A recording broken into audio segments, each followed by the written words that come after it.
The sound of tiny machines beeping filled the NICU as Sarah stared down at her 6-week-old daughter, whose fragile body was barely bigger than her husband's military-issued combat boot. What she didn't know was that in 3 months, her own sister would nearly destroy everything they'd fought so hard to protect, and her husband would have to choose between family peace and their baby's life.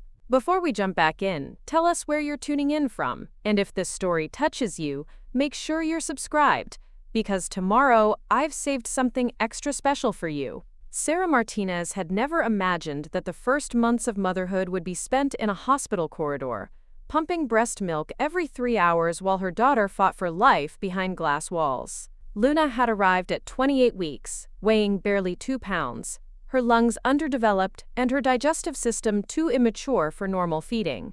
The NICU had become Sarah's second home, a sterile world of monitors and tubes where every gram gained was celebrated like a victory. Her husband Michael had been deployed when Luna was born, racing back from a military base in Germany, where he served as a pediatric surgeon. The irony wasn't lost on either of them that he could save other people's children, but had been thousands of miles away when his own daughter entered the world fighting for survival. He'd arrived 3 days after the birth, still in his dress uniform, tears streaming down his face as he saw Luna for the first time through the incubator glass. The months that followed were a careful dance of medical protocols and parental devotion. Luna's premature digestive system couldn't handle regular formula, requiring specialized nutrition that cost more per ounce than most people spent on dinner. Sarah had quit her job as a graphic designer to focus entirely on Luna's care, pumping milk around the clock and learning to read the subtle signs that indicated whether Luna was having a good day or struggling. Michael's medical background made him hyper-vigilant about every aspect of Luna's care. He understood the delicate balance required for premature infants, how their systems could be thrown into chaos by the smallest deviation from their prescribed routine. When Luna finally came home after 4 months in the NICU, their house had been transformed into a mini medical facility, with specialized equipment, medications, and a strict feeding schedule that couldn't be disrupted. Sarah's sister Monica had always been the family favorite, the successful real estate agent with the perfect marriage, and 2 healthy children who had never spent a day in the hospital. She lived in a sprawling house in the suburbs, drove a luxury SUV, and had opinions about everything, especially about what she perceived as Sarah and Michael's overprotective parenting. Monica had visited the hospital exactly twice during Luna's 4-month stay, both times bringing flowers that weren't allowed in the NICU and expressing shock at how small Luna looked. She'd made comments about how exhausted Sarah appeared, suggesting that maybe she was being too intense about the whole situation. After all, Monica's children had been born healthy at full term, sleeping through the night within weeks, and thriving on regular formula. The first major conflict came when Luna was 6 months old, adjusted age 2 months. The family had gathered for their father's birthday at Monica's house, and Sarah had brought Luna's specialized feeding supplies in a carefully organized bag. Luna required a specific high-calorie formula mixed with breast milk fortifier, fed in precise amounts every 3 hours. Any deviation could cause digestive issues that might require hospitalization. Monica had watched Sarah prepare Luna's bottle with what appeared to be growing irritation. The process took several minutes, involving measuring, mixing, and testing temperature, all while Luna waited in her specialized car seat that helped with her reflux issues. "You know," Monica had said, her voice carrying that particular tone she used when she thought she was being helpful, "my friend's baby was premature too, and they just used regular formula after a while. All this special stuff seems excessive." Sarah had explained patiently that Luna's doctor had specifically prescribed this formula, that her digestive system was still catching up, and that regular formula could cause serious complications. Michael had backed her up with medical explanations about premature infant nutrition requirements, but Monica had simply shrugged, clearly unconvinced. The tension had been building for months. Monica made subtle comments about Sarah's appearance, suggesting she looked tired and stressed, implying that maybe she was making things harder than they needed to be. She'd offer unsolicited advice about sleep training and feeding schedules, always prefaced with stories about how normal her own children had been. Sarah found herself dreading family gatherings, knowing that Monica would find ways to undermine her confidence or suggest that she and Michael were being overly cautious. The comments cut deeper because Sarah was already struggling with guilt about Luna's premature birth, wondering if she'd done something wrong, if she could have prevented it somehow. Michael noticed the way Monica's comments affected Sarah, how she would become quiet and withdrawn after family visits. He'd try to reassure her that they were doing everything right, that Luna was thriving despite her challenging start, but the damage was always done. Sarah would spend days second-guessing their routines, wondering if Monica was right about them being too protective. The situation reached a breaking point during Luna's 8-month checkup. Dr. Harrison, Luna's neonatologist, had been pleased with her progress, but emphasized the continued importance of her specialized nutrition plan. Luna was finally gaining weight consistently, but she was still significantly smaller than full-term babies her age, and her digestive system remained sensitive. Continue with the current formula for at least another 2 months, Dr. Harrison had instructed. Her gut is still maturing, and switching too early could set back all the progress she's made. Sarah had felt vindicated by the doctor's instructions, but when she shared the update with Monica, her sister had rolled her eyes and muttered something about doctors being overly cautious to avoid lawsuits. The comment had stung because Sarah knew Monica didn't understand the complexity of Luna's medical needs, but hearing her dismiss expert medical advice felt like a personal attack on Sarah's judgment as a mother. The crisis came 3 weeks later during what should have been a simple family dinner. Sarah and Michael had been invited to Monica's house for their mother's birthday celebration. Sarah had prepared Luna's evening feeding in advance, storing it in the refrigerator with clear instructions about heating and timing. Luna had been having a particularly good week, gaining weight and sleeping better, and Sarah had been feeling optimistic about their progress. Michael had been called away briefly to take an urgent call from the hospital, leaving Sarah to help their mother open gifts while Luna napped in her carrier. Sarah had asked Monica to keep an ear out for Luna while she stepped outside to get the gift she'd left in the car. When Sarah returned 5 minutes later, she found Monica in the kitchen, warming a bottle that looked wrong. The liquid was too white, too thick, and Sarah's heart began to race as she realized what she was seeing. "Monica, what are you doing?" Sarah's voice came out sharper than she'd intended. "Oh, good, you're back," Monica said casually, testing the temperature on her wrist. "Luna was fussy, so I made her a bottle." "Don't worry, I know what I'm doing."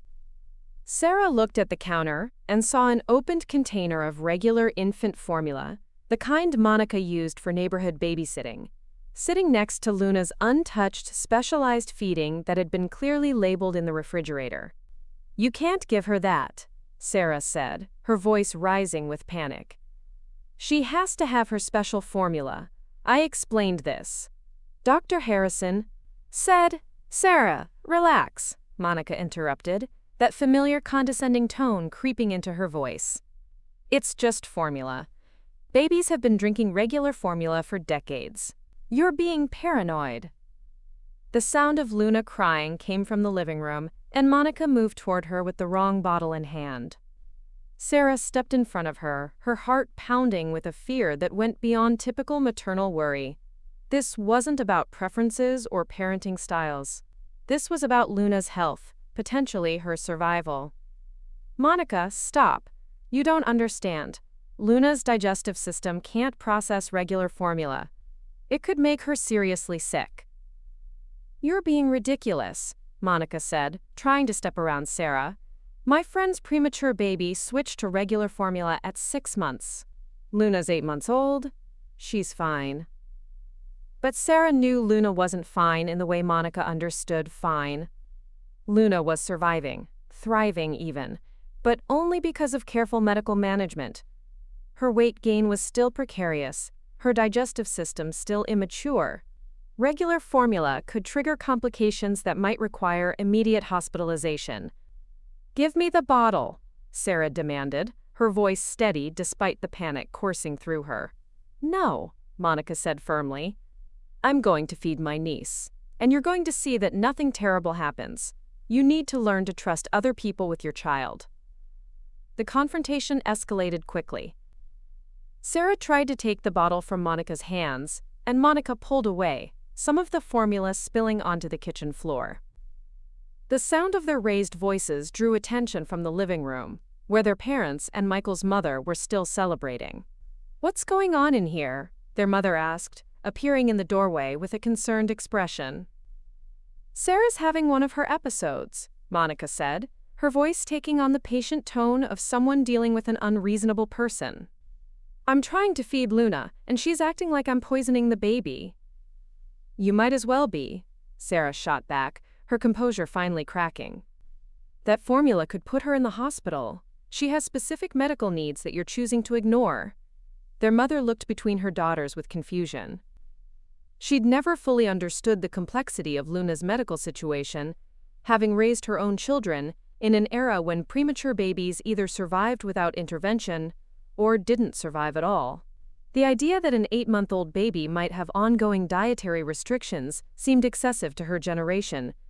"Maybe Monica has a point," their mother said carefully. "Luna looks healthy now.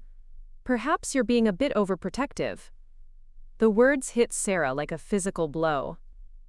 Even her own mother was siding with Monica, dismissing months of medical expertise and careful management as overprotective paranoia. Sarah felt isolated, surrounded by people who claimed to love Luna but were willing to risk her health based on uninformed opinions. "Where's Michael?" Sarah asked, her voice tight with controlled emotion. "He's still on the phone," their mother replied. "Something about a surgical emergency." Sarah realized she was alone in this fight, surrounded by family members who thought she was overreacting. Monica still held the bottle of regular formula, and Luna's cries from the living room were growing more insistent. The situation felt surreal, like a nightmare where everyone around her had forgotten that Luna was medically fragile. "I'm calling Michael," Sarah said, reaching for her phone. "Don't be dramatic," Monica said, moving toward the living room again. "I'm going to feed her, and you're going to see that your paranoia is unfounded." But Sarah stepped in front of her again, this time with more force. "You are not feeding my daughter anything that could hurt her. I don't care if you think I'm being dramatic." The physical confrontation that followed was brief but intense. Monica tried to push past Sarah, and Sarah grabbed for the bottle, causing more formula to spill. In the struggle, Luna's cries grew louder, and other family members began gathering in the kitchen doorway. "What in the world is happening?" Michael's preparing and narrating this story took us a lot of time, so if you are enjoying it, subscribe to our channel, it means a lot to us. Now back to the story. Voice cut through the chaos as he appeared behind the growing crowd of onlookers. Sarah turned toward him, relief flooding through her at the sight of his tall frame in the doorway. Michael's expression shifted from confusion to alarm as he took in the scene: the spilled formula on the floor, the container of regular infant formula on the counter, the wrong bottle in Monica's hand, and the tears streaming down Sarah's face. "She tried to feed Luna regular formula," Sarah said, her voice breaking. "I told her no, but she wouldn't listen." Michael's face went very still, the way it did when he was processing medical information that required immediate action. His eyes moved from the formula container to Monica's defensive expression to the bottle in her hand. As a pediatric surgeon who specialized in treating premature infants, he understood the implications in a way that went beyond typical parental concern. "Monica." His voice was calm but carried an authority that came from years of making life-and-death decisions. "Please put the bottle down." "Oh, come on, not you two," Monica said, but there was less certainty in her voice now. "It's just formula, Michael. Sarah's making this into a bigger deal than it needs to be." "Luna's digestive system is still developing," Michael explained, his voice patient but firm. "Regular formula contains proteins and sugars that her gut can't properly process yet. It could cause severe gastric distress, dehydration, or worse." Monica's confidence wavered slightly, but she held on to the bottle. "My friend's baby." "I don't care about your friend's baby," Michael interrupted, his military training evident in the way he took control of the situation. "I care about Luna, and I'm telling you as her father and as a doctor that what you're trying to do could seriously harm her."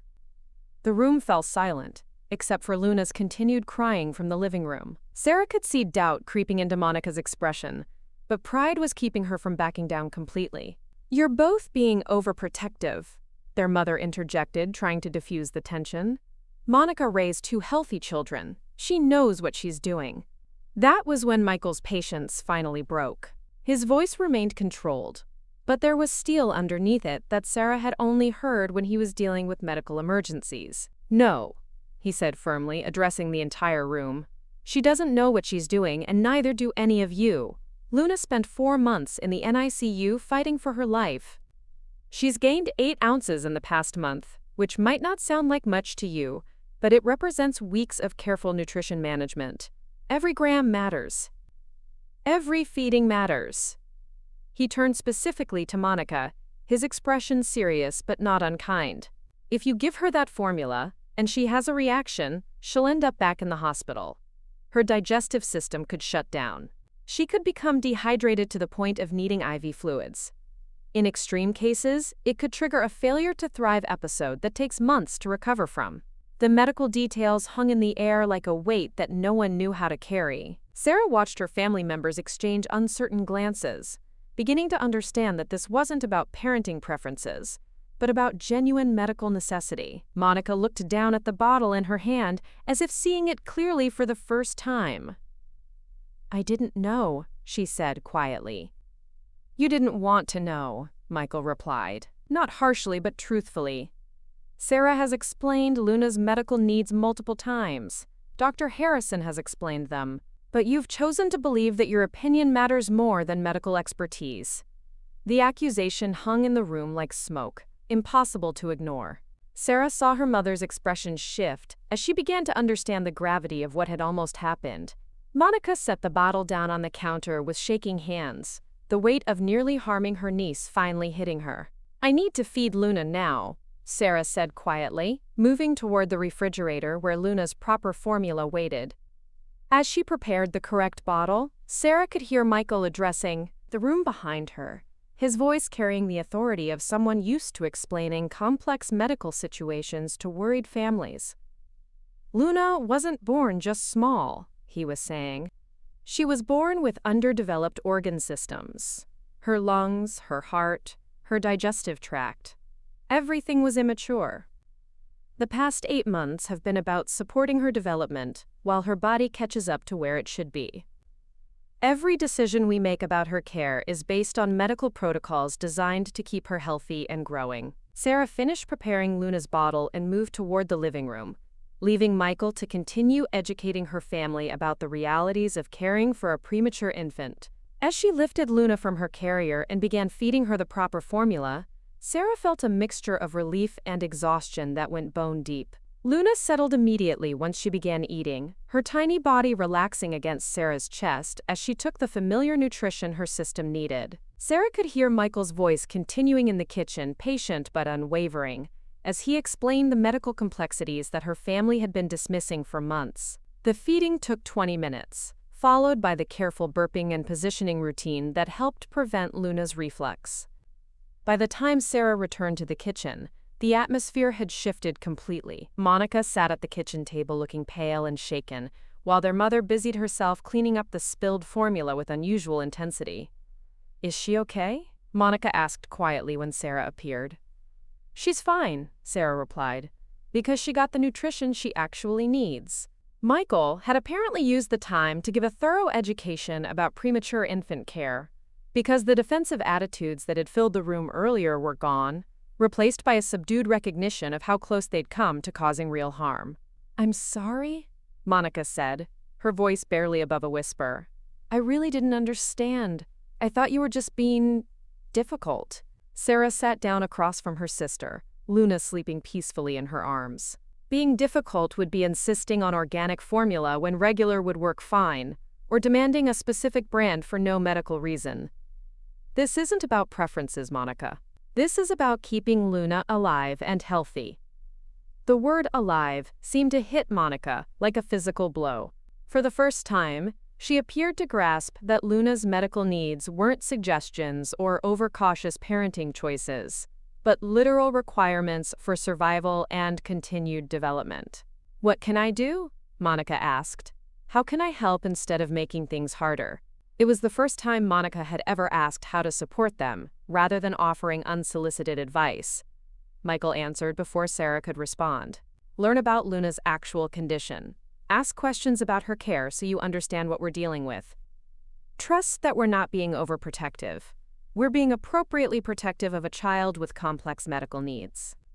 The conversation that followed was unlike any they'd had since Luna's birth. Monica asked genuine questions about Luna's development, her ongoing medical needs, and the long-term prognosis. Michael answered with the patience of a doctor used to explaining complicated situations, while Sarah provided the emotional context of what it felt like to navigate constant uncertainty about their daughter's health. By the end of the evening, the family dynamic had shifted in ways Sarah hadn't expected. Her parents seemed to finally understand why she and Michael maintained such strict routines around Luna's care. Monica appeared genuinely remorseful and committed to being more supportive rather than undermining their medical decisions. The ride home was quiet, Luna sleeping peacefully in her car seat, while Sarah and Michael processed what had happened. The confrontation had been exhausting, but it had also forced necessary conversations that had been building for months. "Thank you," Sarah said as they pulled into their driveway. "For what?" "For not backing down. For making them understand. I felt so alone before you got off that call." Michael reached over and took her hand. "You were protecting our daughter. You never have to apologize for that or do it alone." As they carried Luna inside and settled her into her crib, Sarah reflected on how close they'd come to a medical emergency that would have been entirely preventable. The thought of Luna in the hospital again, struggling with digestive issues caused by well-meaning but uninformed family members, made her feel sick. But something important had shifted that evening. The constant undermining of their medical decisions had finally been addressed directly, with medical expertise backing up their parenting choices. For the first time since Luna's birth, Sarah felt like her family might actually become a source of support rather than additional stress. The weeks that followed proved that assessment correct. Monica called regularly to check on Luna's progress, asking specific questions about her development and medical milestones. She researched premature infant development online and began understanding the complex factors that affected Luna's growth and health. When Luna finally transitioned to regular formula at 10 months, adjusted age 6 months, Monica was there to celebrate the milestone with genuine excitement, rather than the "I told you so" attitude Sarah had dreaded. The transition happened under Dr. Harrison's supervision, with careful monitoring to ensure Luna's system could handle the change. "I can't believe how much I didn't understand," Monica admitted during one of their regular phone calls. "When you said her digestive system was immature, I thought you meant she might get a little gassy. I didn't realize it could actually hurt her." The honesty in Monica's voice reflected a fundamental change in how she viewed Luna's medical needs. Instead of seeing them as inconvenient restrictions, she now understood them as necessary protections for a child whose body was still catching up to her chronological age. Luna's first birthday celebration was a stark contrast to the tension that had surrounded previous family gatherings. Monica helped plan a party that accommodated Luna's nap schedule and medical needs without complaint. She brought age-appropriate toys and asked Michael questions about Luna's developmental milestones with genuine interest rather than judgment. Watching Luna take her first wobbly steps surrounded by family members who finally understood and supported her unique journey felt like a victory that went beyond typical parental pride. Sarah realized that the confrontation over the formula, as terrifying as it had been, had ultimately led to better relationships and more informed support for Luna's ongoing needs. The experience had taught Sarah important lessons about advocating for her child's medical needs, even when faced with family pressure and criticism. She'd learned that being overprotective was actually being appropriately protective when dealing with a medically complex child, and that standing firm on medical requirements wasn't negotiable, regardless of other people's opinions. Michael's unwavering support during the crisis had strengthened their partnership as parents and reinforced that they were making the right decisions for Luna's care. His medical expertise had provided the authority needed to cut through family dynamics and focus on factual information about Luna's health requirements. Luna continued to thrive, reaching developmental milestones at her own pace while her family learned to celebrate her unique journey rather than comparing her to typical full-term babies. The specialized medical care that had once seemed excessive to extended family members was gradually recognized as the foundation for Luna's success. By Luna's second birthday, she had caught up to most of her developmental milestones and no longer required specialized nutrition or medical equipment.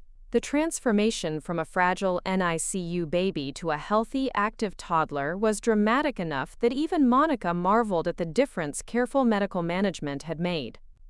"I used to think you were making things harder than they needed to be," Monica confessed during Luna's birthday party. "Now I understand that you were doing exactly what needed to be done. I'm sorry it took me so long to get it." The apology meant more to Sarah than Monica could know, representing not just acknowledgement of past mistakes, but genuine understanding of the challenges they'd faced as parents of a premature baby. The family had learned to trust medical expertise over personal opinions, and Luna had benefited from the consistent, specialized care she'd needed during her most vulnerable months. Looking back, Sarah realized that the formula incident had been a turning point that forced necessary conversations and established boundaries that protected Luna's health while educating their family about the realities of caring for a premature infant. The crisis had ultimately strengthened relationships and created better support systems for Luna's continued development. The experience had also deepened Sarah's confidence as a mother, proving that her instincts and medical advocacy were not only correct but essential for Luna's well-being. She'd learned to trust her knowledge of her child's needs over other people's opinions, even when those people were family members with good intentions. Michael's role in defending their medical decisions had demonstrated the importance of having partners who understood and supported the complex needs of medically fragile children. His expertise had provided credibility to their parenting choices, while his love for Luna had motivated him to educate, rather than simply argue with family members who didn't understand the situation. The journey from a terrifying NICU experience to a healthy, thriving toddler had been marked by many challenges, but the formula confrontation stood out as the moment when their family finally aligned around Luna's actual needs rather than their assumptions about normal infant care. The education that followed had created advocates instead of critics, supporters instead of skeptics. As Luna grew stronger and more independent, the lessons learned during those early months continued to influence how Sarah approached parenting challenges and family relationships. She'd learned that protecting her child's health sometimes required difficult conversations and firm boundaries, but that the result was a stronger, more informed support system for everyone involved. The specialized care that had once seemed overwhelming had become second nature, and the medical terminology that had once intimidated family members was now part of normal conversation. Luna's unique start in life had educated everyone around her about the complexity and resilience of premature infants, creating awareness that would benefit other families facing similar challenges.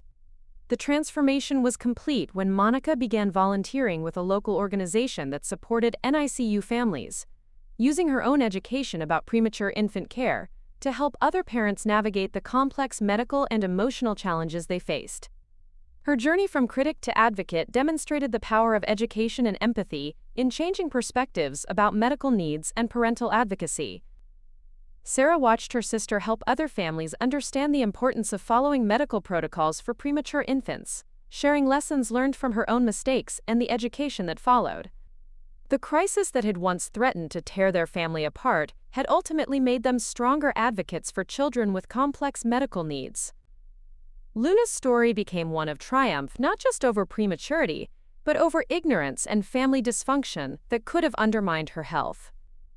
The careful medical management that had seemed excessive to some had proven essential for her development, while the family education that followed the formula incident had created lasting understanding and support. Years later, when Luna started school as a healthy, confident child, with no lingering effects from her premature birth, Sarah reflected on how far they'd all come from that terrifying night in the NICU when survival had been uncertain. The journey had required medical expertise, family education, and unwavering advocacy, but the result was a thriving child surrounded by people who understood and supported her unique beginning. The formula incident remained a reminder of how quickly good intentions could become dangerous without proper understanding, but also how education and honest communication could transform critics into advocates.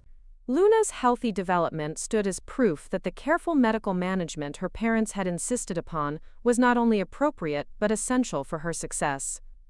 The experience had taught everyone involved that medical complexity in children requires specialized knowledge, not generalized opinions, and that parents of medically fragile children deserve support rather than criticism for following expert medical advice. The lessons learned during Luna's early months continued to influence how the family approached other medical situations, creating a culture of trust and expertise rather than reliance on assumptions.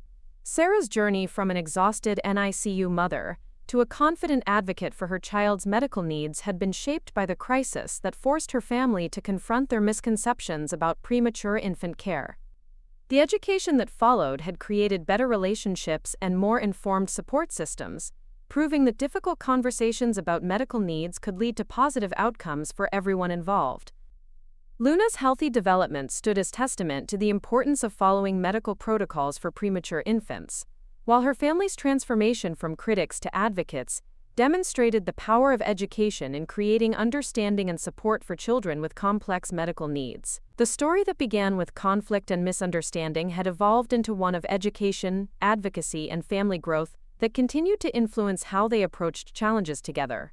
The pediatric conference room buzzed with quiet conversation as Sarah sat beside Michael, watching him prepare his presentation slides. 3 years had passed since the formula incident, and Luna was now a vibrant 4-year-old who had just started preschool.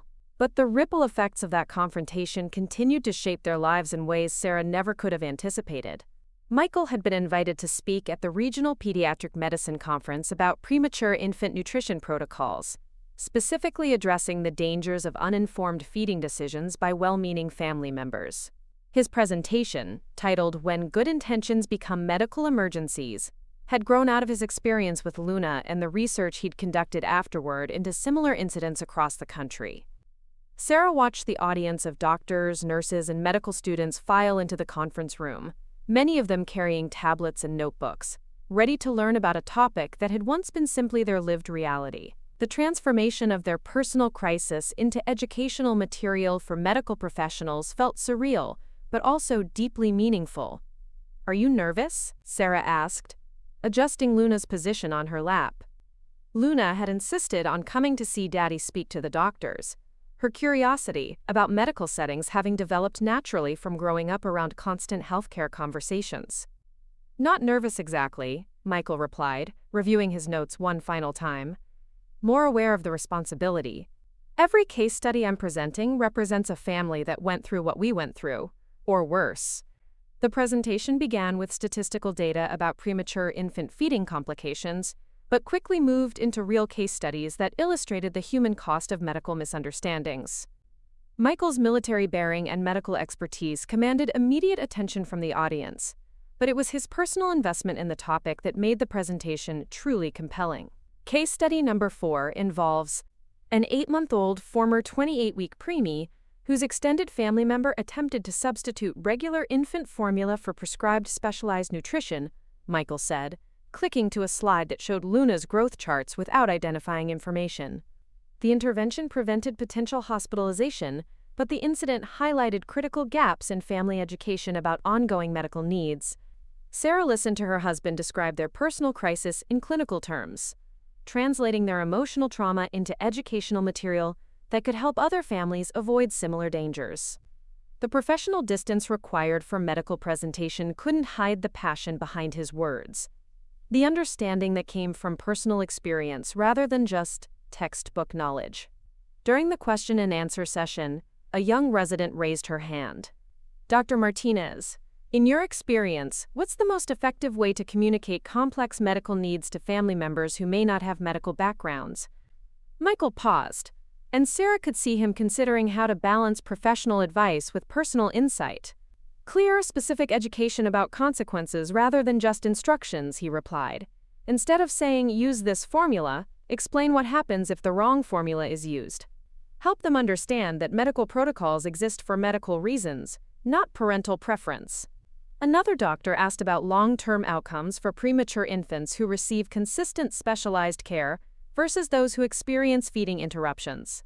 Michael's response drew heavily on Luna's successful development, though he kept the personal details private, while emphasizing the importance of medical compliance during critical growth periods.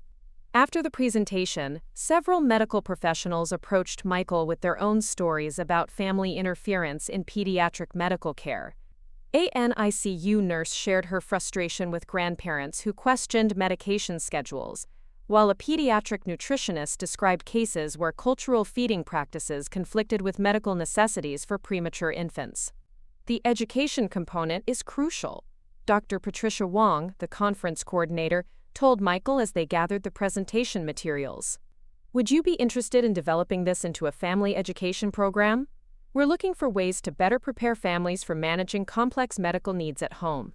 The invitation to expand his presentation into a formal education program felt like a natural evolution of their experience.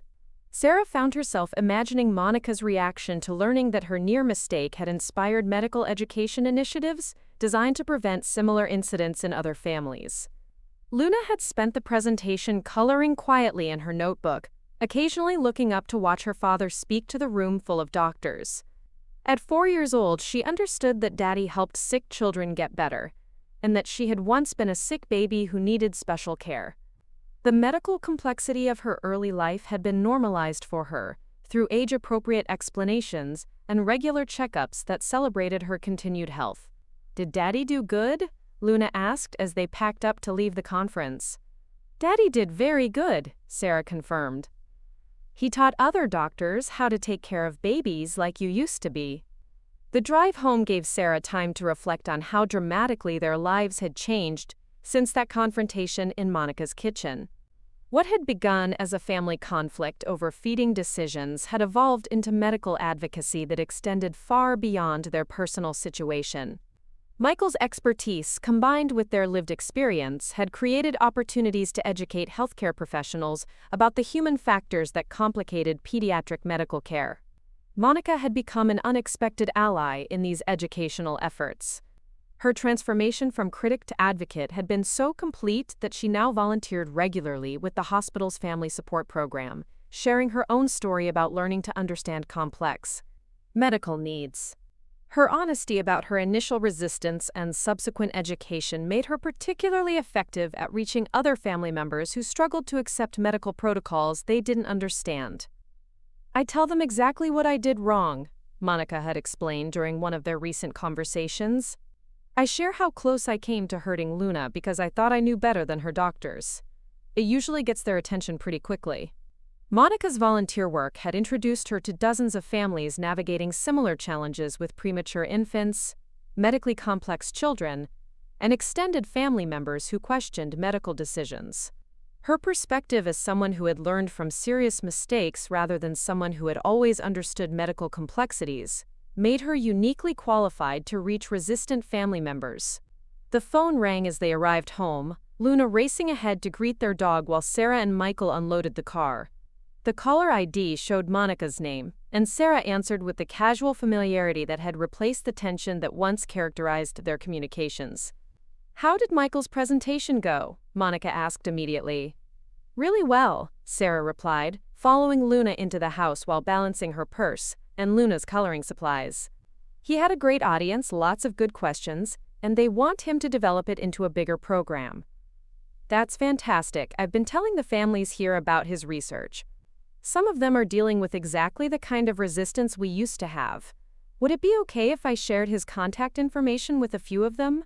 The request represented a complete reversal from Monica's previous attitude toward Michael's medical opinions. Instead of questioning his expertise, she now actively promoted it to other families who needed professional guidance about complex pediatric medical situations. "Of course," Sarah agreed. "He'd be happy to talk with them. You know how much he enjoys the education part of his work." Monica's enthusiasm for medical education had surprised everyone, including herself. Her volunteer hours at the hospital had grown from a few hours monthly to nearly 20 hours per week, and she'd started taking courses in family advocacy and medical communication. The guilt she'd felt about nearly harming Luna had transformed into productive energy, focused on preventing similar incidents for other families. There's a family here whose grandmother keeps insisting their baby doesn't need heart medication because she looks healthy, Monica continued. The parents are exhausted from fighting about it. I thought maybe Michael could explain the medical reasoning in a way that might get through to her. The scenario sounded familiar, echoing the dynamic Sarah remembered from their own family conflicts over Luna's medical needs. The difference was that now they had experience, expertise, and systems in place to address these situations constructively, rather than allowing them to escalate into dangerous confrontations. Michael took the phone when Sarah explained the situation, immediately transitioning into the patient, educational tone he used for family consultations. Sarah listened to him explain congenital heart defects and medication requirements, with the same care he'd once used to educate their own family about Luna's digestive system needs. The key thing to understand, she heard him saying, is that babies with heart conditions can appear healthy while still requiring medication to support proper function. The medication isn't making them dependent. It's supporting their development until their heart can function normally on its own. These conversations had become routine parts of Michael's practice, informal consultations with families referred by Monica or other volunteers who recognized situations where professional medical perspective could prevent family conflicts over pediatric care decisions. His combination of medical expertise and personal experience with family resistance made him particularly effective at reaching skeptical relatives. Luna had moved on to building elaborate structures with her blocks, narrating complex scenarios involving rescue operations and medical emergencies. Her play reflected the medical environment she'd grown up in, but without trauma or anxiety. Instead, medical situations were simply part of her world, familiar rather than frightening.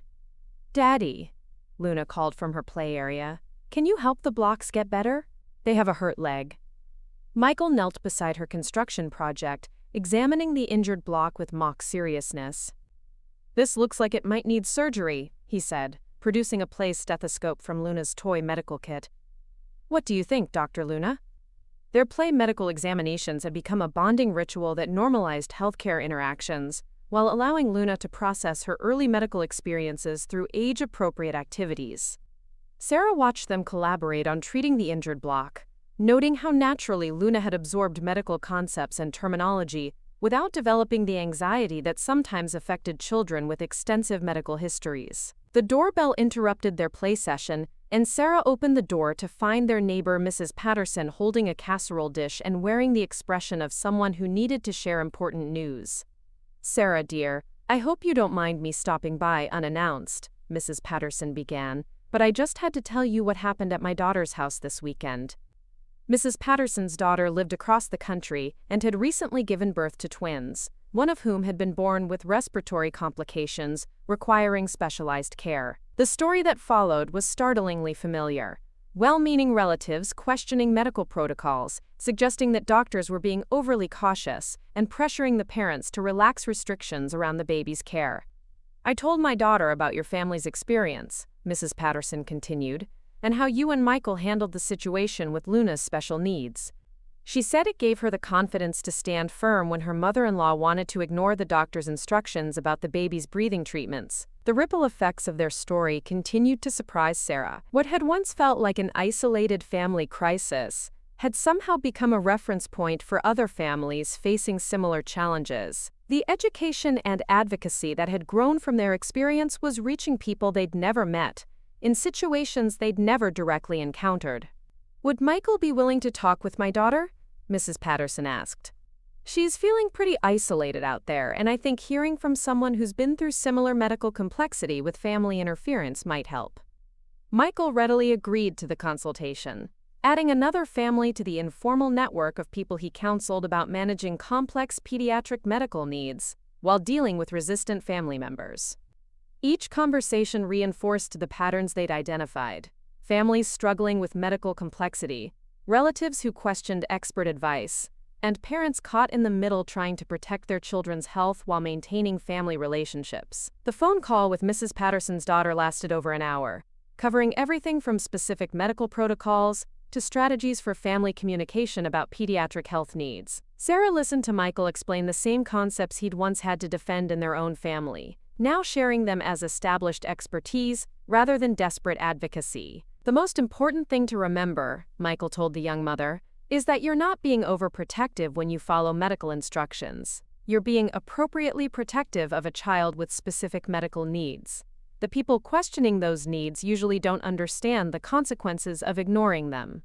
These consultations had become a regular part of Michael's volunteer work, complementing his formal medical practice with family advocacy that addressed the human dynamics surrounding pediatric medical care. His military background provided natural authority for these conversations, while his experience as Luna's father added credibility that purely professional expertise couldn't match. Luna had fallen asleep during Michael's phone consultation, curled up on the couch with her stuffed animals arranged around her like patients in a pretend hospital. Her comfort with medical environments and terminology reflected the positive way her parents had framed her early medical experiences, focusing on healing and care rather than trauma and limitation. Sarah covered Luna with her favorite blanket, one decorated with cheerful medical instruments that Monica had given her for her 3rd birthday. The gift had represented Monica's complete acceptance of Luna's medical history, transforming what could have been painful reminders into positive symbols of survival and care. "How's the little one doing?" Michael asked quietly as he finished his phone call. "Sleeping peacefully," Sarah replied, surrounded by her animal patients as usual. They moved to the kitchen to prepare dinner, their conversation naturally turning to the growing requests for family consultation and medical education. The informal network that had developed around their experience was becoming substantial enough to warrant more formal organization, with regular training sessions and resource development for families facing similar challenges. "Dr. Wong called while you were on the phone with Mrs. Patterson's daughter," Sarah mentioned as she started preparing vegetables. "She wants to schedule a meeting about developing your presentation into a comprehensive family education program.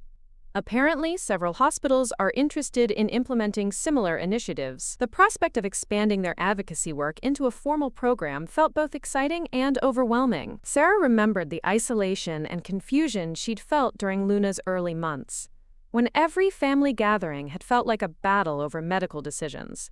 The idea that their experience could prevent other families from facing similar conflicts made the potential program feel deeply meaningful. "We should probably include Monica in those planning meetings," Michael suggested. Her perspective as someone who learned to understand medical complexity from the family side would be valuable for program development. Monica's evolution from critic to advocate had made her an essential part of their advocacy efforts. Her ability to relate to resistant family members came from genuine understanding of their perspective, having once shared their skepticism about complex medical protocols. Her transformation provided hope for other families dealing with similar resistance, proof that education and empathy could change even the most stubborn opinions. The evening routine that followed had become comfortably predictable. Luna's bath time filled with boats and water toys, bedtime stories that often featured brave children overcoming medical challenges, and quiet conversations between Sarah and Michael about their day's advocacy work. The medical complexity that had once dominated their lives had evolved into purposeful work that helped other families, while continuing to support Luna's healthy development. Luna's bedtime prayer had recently expanded to include wishes for, quote, all the sick babies to get better, and gratitude for Daddy helping them and Mommy taking care of me. Her innocent understanding of their advocacy work reflected the positive way they'd incorporated their experience into family identity, focusing on service and healing rather than past trauma. "Tomorrow is Luna's developmental checkup," Sarah mentioned as they settled into their own evening routine. "Dr. Harrison wants to see how she's doing with her preschool transition." These regular checkups had evolved from anxious medical appointments into celebrations of Luna's continued progress. At 4 years old, she showed no lingering effects from her premature birth, meeting all developmental milestones and thriving in social and academic environments. The careful medical management of her early years had achieved its goal, a healthy, confident child with normal developmental trajectory. "She's going to love telling Dr. Harrison about her block hospital," Michael said, referencing Luna's latest play obsession with medical scenarios. "And about how she helped you teach the doctors," Sarah added, remembering Luna's pride in attending Michael's conference presentation. The next morning brought the familiar routine of Luna's medical appointment, but with the relaxed atmosphere that came from years of positive outcomes. Luna chattered excitedly about seeing Dr. Harrison, whom she considered a friend rather than a medical authority figure. Her comfort with healthcare settings reflected the positive way her parents had framed medical care throughout her life. Dr. Harrison's examination confirmed what Sarah and Michael already knew. Luna was thriving in every measurable way. Her growth charts showed steady progress. Her developmental assessments placed her above average in most categories, and her social skills reflected the confidence of a child who had never doubted her own worth or capability. "She's remarkable," Dr. Harrison told them as Luna played with toys in the examination room. "Not just medically, but emotionally. Children who've had extensive early medical intervention sometimes develop anxiety around healthcare, but Luna seems to view medical settings as safe, positive spaces." The observation reflected the careful attention Sarah and Michael had paid to Luna's emotional well-being throughout her medical journey. Instead of hiding her medical history or treating it as trauma, they'd incorporated it into her identity as evidence of her strength and the love that surrounded her care. "We've tried to help her understand that her medical needs were part of how we took care of her," Sarah explained. "Not something wrong with her, but something that made her special and helped us learn how to be better parents." Dr. Harrison nodded approvingly. "That perspective has clearly served her well. She has the confidence of a child who knows she's loved and valued exactly as she is." The appointment concluded with scheduling Luna's next routine checkup, a far cry from the frequent monitoring required during her early months. The transition from crisis management to routine pediatric care had been gradual but complete, marking the success of the intensive medical intervention that had once seemed overwhelming. Luna skipped ahead of them toward the parking garage, her happiness infectious as she narrated plans for the rest of their day. Her energy and enthusiasm were constant reminders of how far they'd all come from those anxious NICU days when her survival had been uncertain. "Can we call Aunt Monica and tell her what Dr. Harrison said?" Luna asked as they reached the car. Monica's relationship with Luna had completely transformed since the formula incident, evolving from distant aunt to actively involved advocate for Luna's well-being. Luna adored Monica's attention and approval, unaware of the complex history that had shaped their current closeness. "Of course we can call her," Sarah agreed, watching Luna buckle herself into her car seat with the independence that marked her growing confidence and capability. The phone call with Monica was brief but enthusiastic, with Luna providing a detailed report about her excellent checkup results and Dr. Harrison's praise for her growth and development. Monica's genuine excitement about Luna's progress reflected her complete investment in Luna's well-being, a dramatic change from her early skepticism about Luna's medical needs. "I'm so proud of her," Monica said when Sarah took the phone back. "And so grateful that you and Michael never gave up on making sure she got the care she needed, even when the rest of us didn't understand." These acknowledgments of past mistakes had become easier for Monica over time, part of her ongoing education about the importance of supporting rather than questioning medical advocacy for children with complex needs.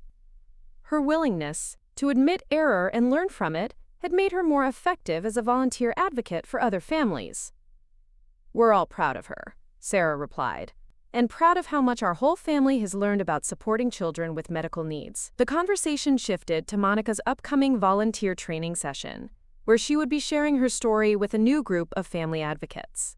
Her presentation had become popular among hospital volunteer coordinators because it addressed the specific challenge of reaching family members who resisted medical protocols due to lack of understanding rather than malicious intent. "I've got 3 new families this week whose grandparents are questioning feeding schedules for premature infants," Monica reported. "One situation sounds almost exactly like ours was, except the baby is even smaller and more medically fragile." The similarity to their own experience made Sarah's stomach tighten with remembered anxiety. She could imagine another mother in her position, trying to protect her child's health while facing family pressure to ignore medical protocols. The thought of that mother feeling as isolated and unsupported as Sarah once had motivated their continued advocacy work. "Would you like me to have Michael call the parents?" Sarah offered. "Sometimes it helps to hear from someone who's been through the same situation." Monica accepted the offer gratefully. adding another family to the growing network of people Michael counseled about managing complex pediatric medical needs. Each consultation reinforced the patterns they'd identified, while providing hope and practical strategies for families caught between medical requirements and family pressure. The afternoon brought a visit from Luna's preschool teacher, Mrs. Kim, who had requested a brief meeting to discuss Luna's adjustment to the classroom environment. Sarah had been slightly anxious about the meeting, wondering if Luna's medical history had created social or academic challenges that hadn't been apparent at home.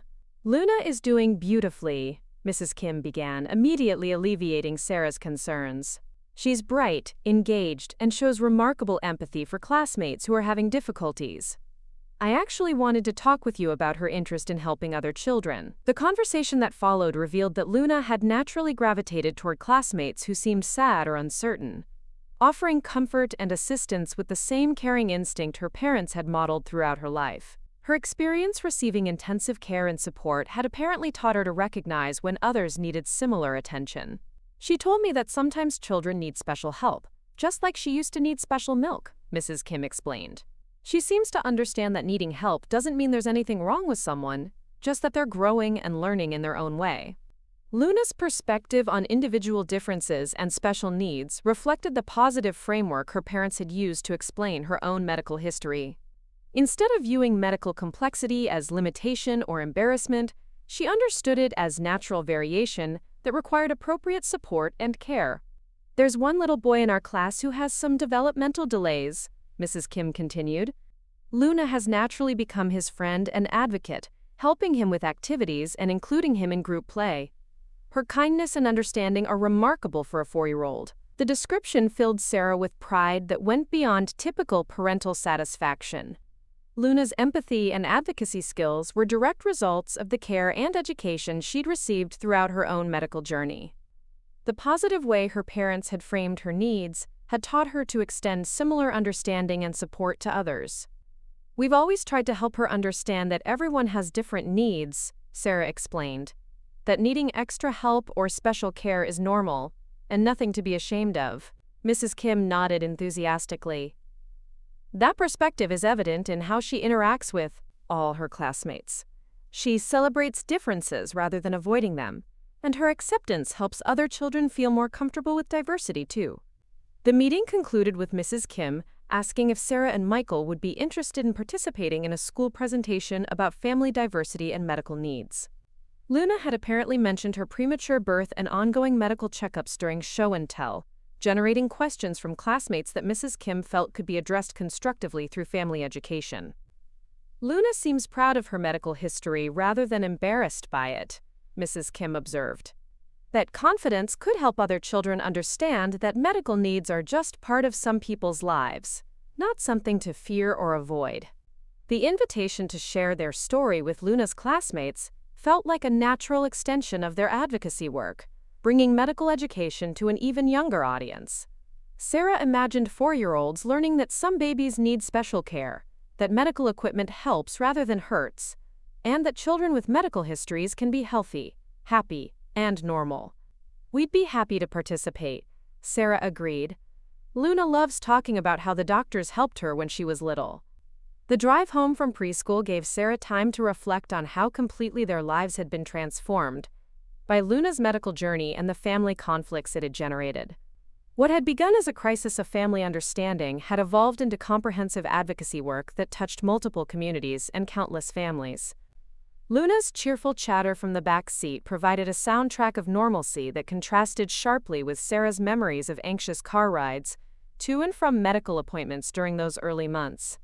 The transformation from crisis management to confident advocacy felt complete, though Sarah knew their work was far from finished. "Mama," Luna said as they pulled into their driveway, "Mrs. Kim said I'm a good helper. Is that because you and Daddy taught me how to help people?" The question went straight to Sarah's heart, capturing the essence of what they'd tried to accomplish through Luna's medical journey. Instead of allowing medical complexity to create limitation or trauma, they'd used it as a foundation for empathy, advocacy, and service to others facing similar challenges. "Yes, sweetheart," Sarah replied, turning to smile at her daughter.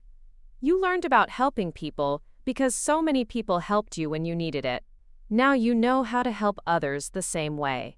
Luna's satisfied smile reflected her understanding of the connection between receiving care and providing it, a lesson that would serve her well throughout life regardless of what challenges she might face. The medical complexity that had once threatened to define her limitations had instead become the foundation for her strengths. The evening routine continued with its comfortable predictability, but with the added excitement of planning Luna's school presentation about medical diversity and family advocacy. Luna insisted on organizing her photo albums from the NICU days, proud to share her story of survival and growth with her classmates. "Can we show them the picture of me with all the tubes?" Luna asked, pointing to a photograph from her earliest days when medical equipment had surrounded her tiny body. "If you want to," Sarah agreed, marveling at Luna's comfort with images that had once filled her with terror and anxiety. The photographs that had documented Luna's medical journey now served as educational tools, visual evidence of medical complexity and recovery that could help other children understand the realities of healthcare without fear or stigma. Luna's pride in her survival story transformed potentially frightening images into inspirational examples of medical success. Michael arrived home to find Luna organizing her medical photo collection, with the enthusiasm of a child preparing for show and tell.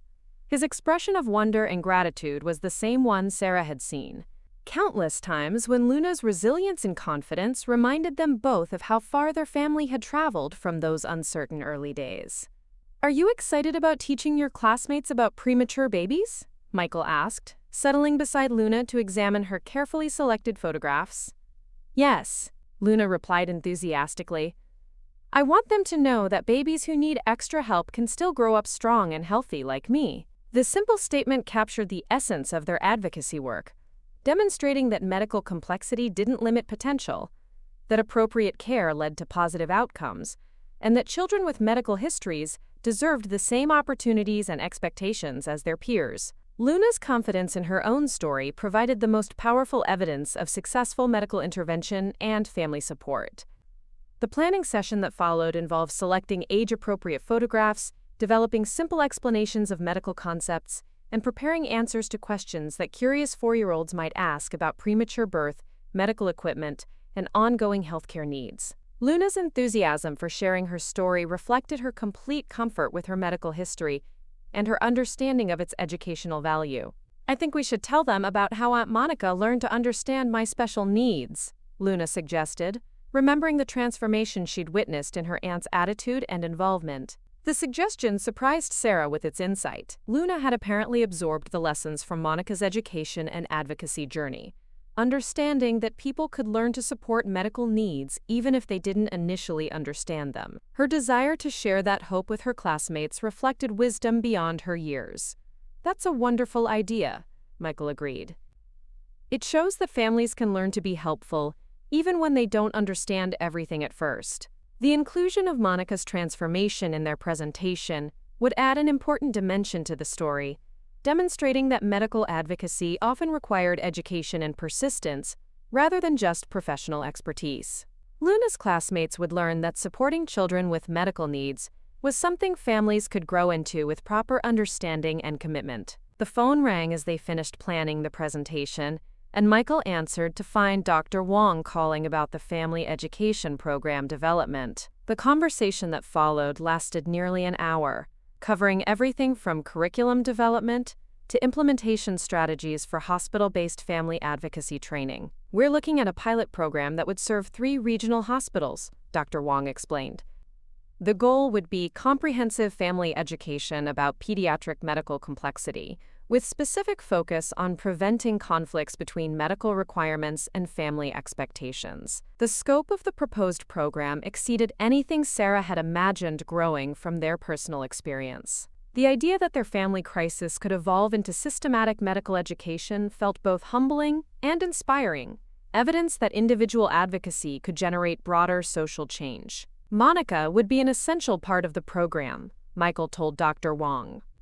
Her perspective as someone who learned to understand medical complexity from the family side would be invaluable for reaching resistant relatives.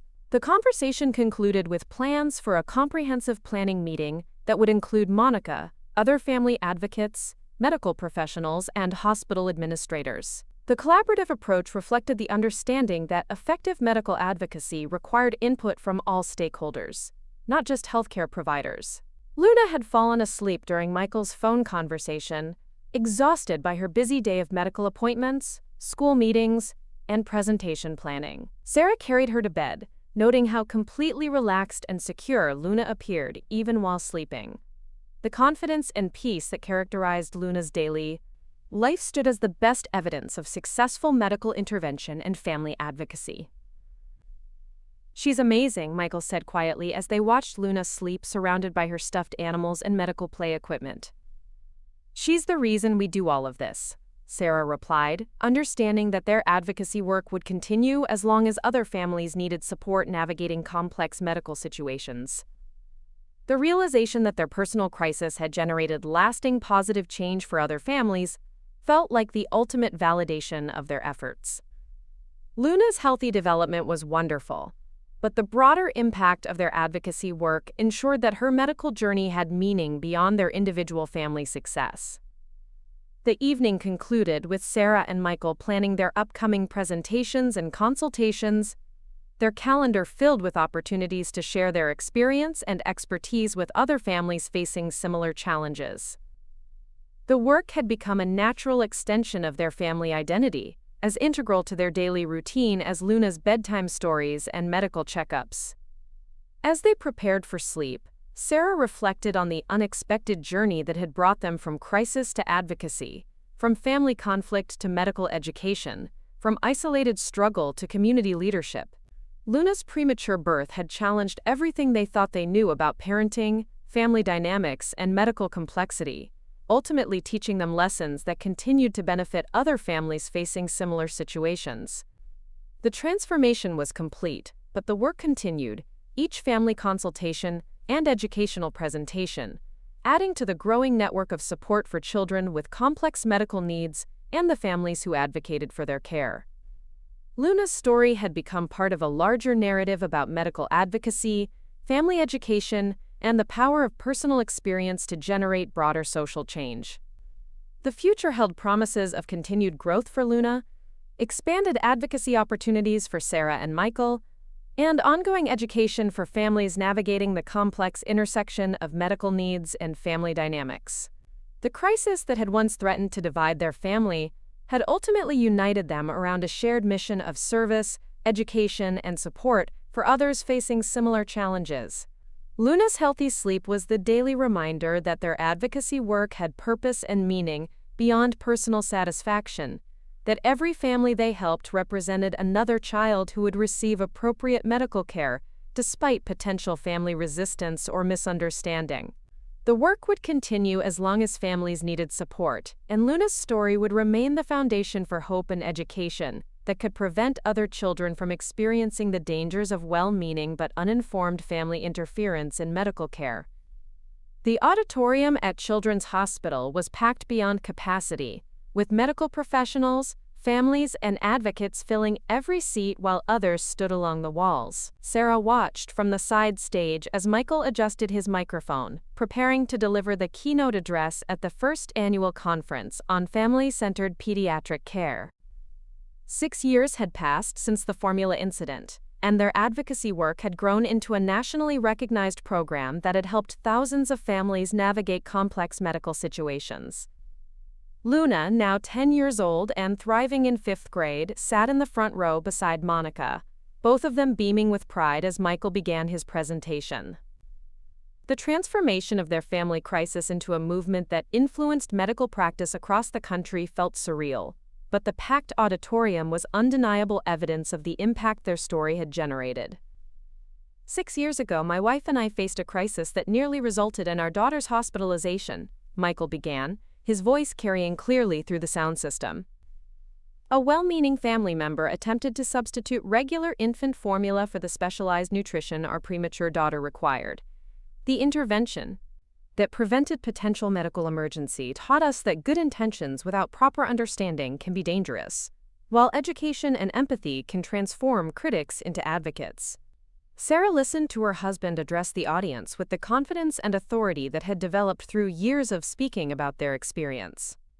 The personal crisis that had once filled her with shame and isolation had become a source of strength and purpose that touched lives across the medical community. The presentation that followed wove together their personal story with research data, case studies, and practical strategies for healthcare providers working with families who struggled to understand complex pediatric medical needs. Michael's combination of professional expertise and lived experience had made him a sought-after speaker at medical conferences throughout the country. The family member who nearly caused harm to our daughter is now one of our most effective advocates, Michael continued, gesturing toward Monica in the audience.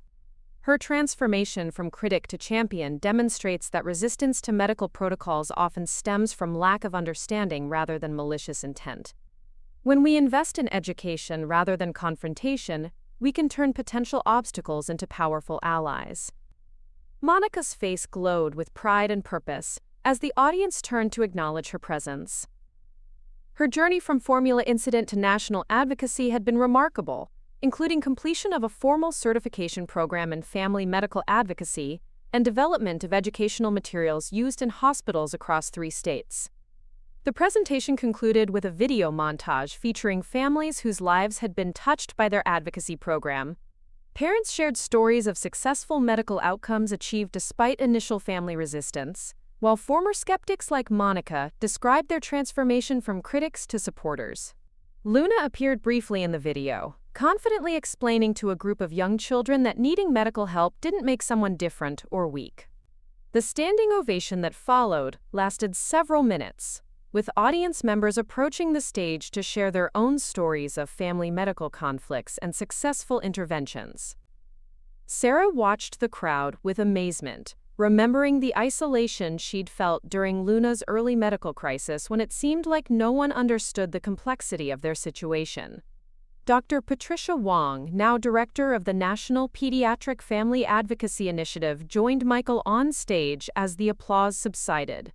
Dr. Martinez and his family have demonstrated that personal experience, when combined with professional expertise and genuine commitment to education, can generate systemic change that benefits countless families, she announced. It's my pleasure to present him with this year's Excellence in Family-Centered Care Award. The recognition felt overwhelming to Sarah, not because of the honor itself, but because of what it represented.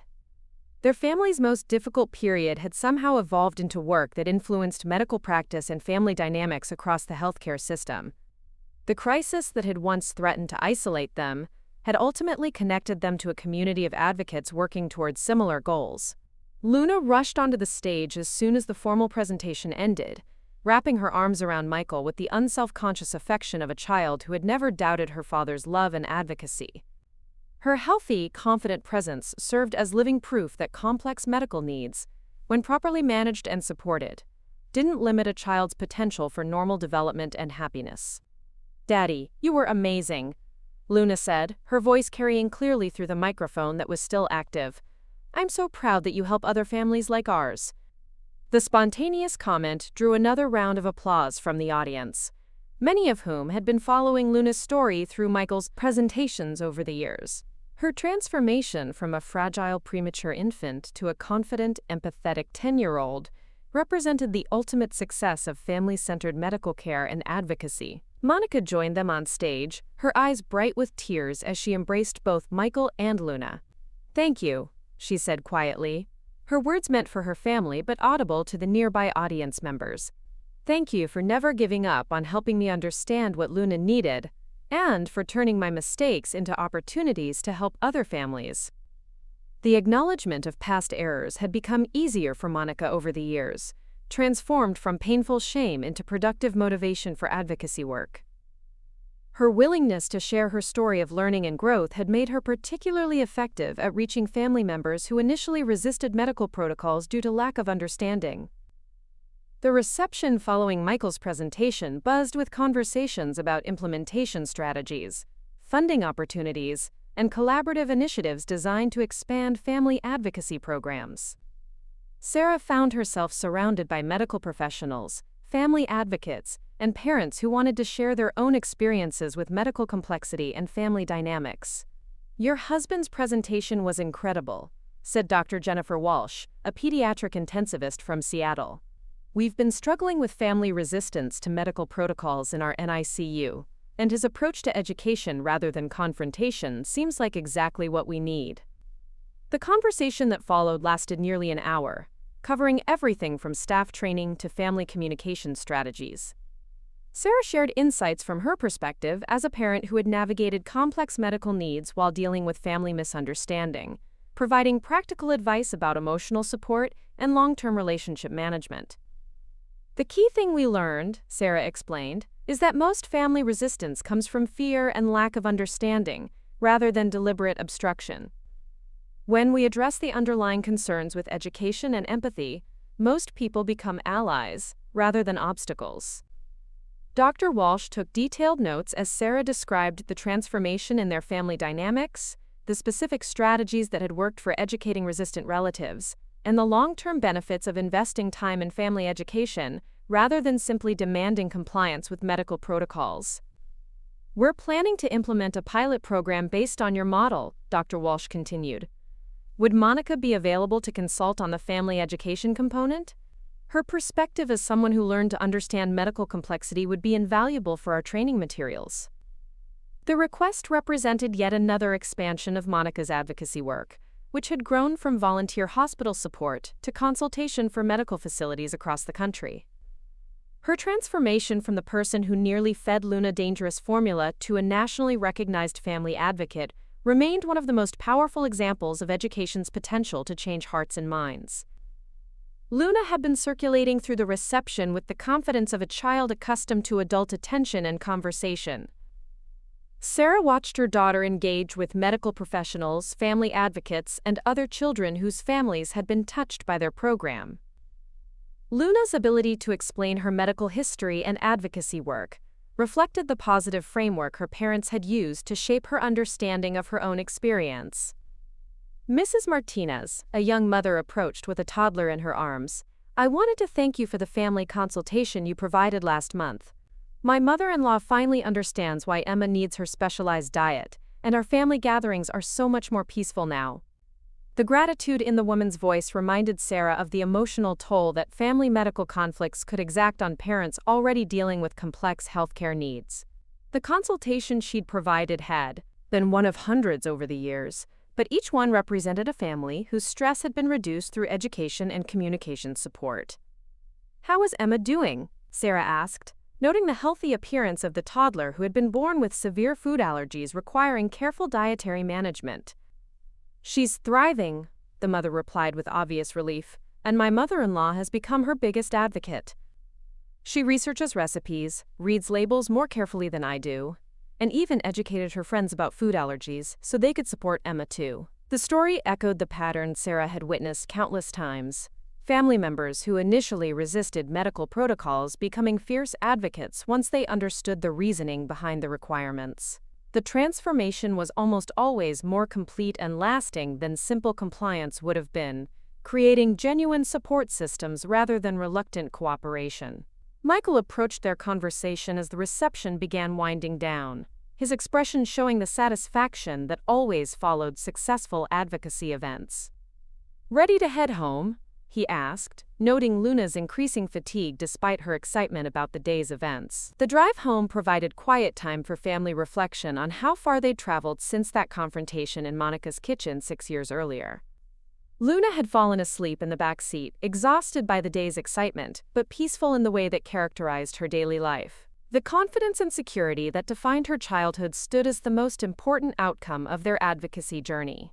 "I keep thinking about that mother who thanked you tonight," Michael said as they navigated familiar streets toward home. 6 years ago, we felt so alone in dealing with family resistance to Luna's medical needs. Now we're helping families across the country avoid that isolation." The observation captured the magnitude of change their experience had generated. What had begun as a personal crisis had evolved into systematic support for families facing similar challenges, creating networks of understanding and advocacy that extended far beyond their individual situation. "Monica texted while you were talking with Dr. Walsh," Sarah mentioned, checking her phone messages. She's been invited to speak at a conference in Denver next month about family transformation in medical advocacy. Apparently, her story is becoming as well known as ours in certain circles. Monica's evolution into a recognized expert on family medical advocacy had surprised everyone, including herself. Her certification program completion, volunteer work expansion, and speaking engagements had created a second career focused entirely on helping families navigate complex medical situations. The guilt she'd initially felt about nearly harming Luna had transformed into productive energy that benefited countless other families. The house felt peaceful as they settled into their evening routine, Luna's excitement about the day's events gradually giving way to the tired contentment that followed successful advocacy activities. Her pride in her family's work was evident, but balanced with the normal concerns of a 10-year-old, upcoming school projects, friend relationships, and weekend plans. "Can we call Grandma and tell her about Daddy's award?" Luna asked, as Sarah helped her prepare for bed. The relationship with Sarah's mother had undergone significant changes since the formula incident, evolving from the tension that had characterized their previous interactions to genuine support and understanding. Her mother's participation in family advocacy training had helped her understand the medical complexity she'd once dismissed, creating opportunities for more meaningful involvement in Luna's life.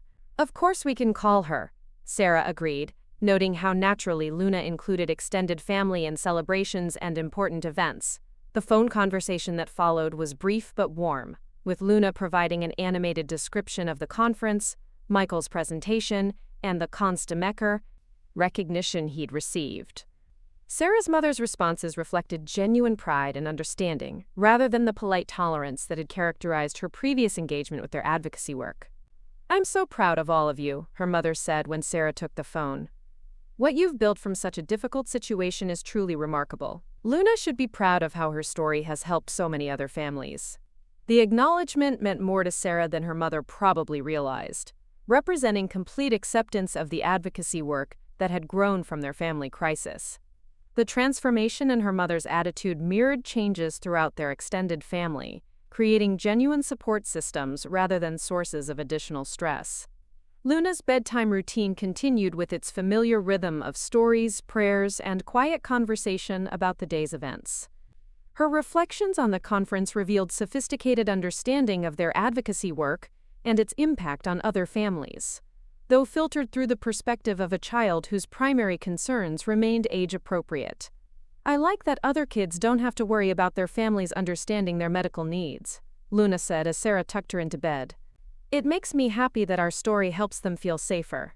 The comment captured the essence of what they'd tried to accomplish through their advocacy work, creating environments where children with medical complexity could focus on growing and learning, rather than worrying about family conflicts over their care.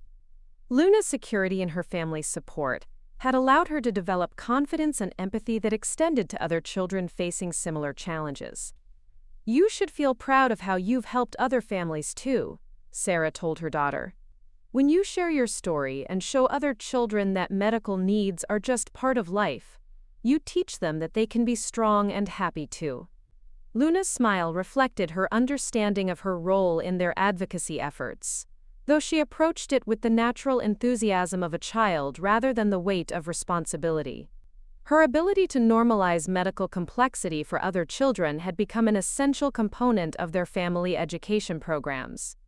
The quiet time after Luna's bedtime provided opportunity for Sarah and Michael to reflect on the day's events and plan upcoming advocacy activities.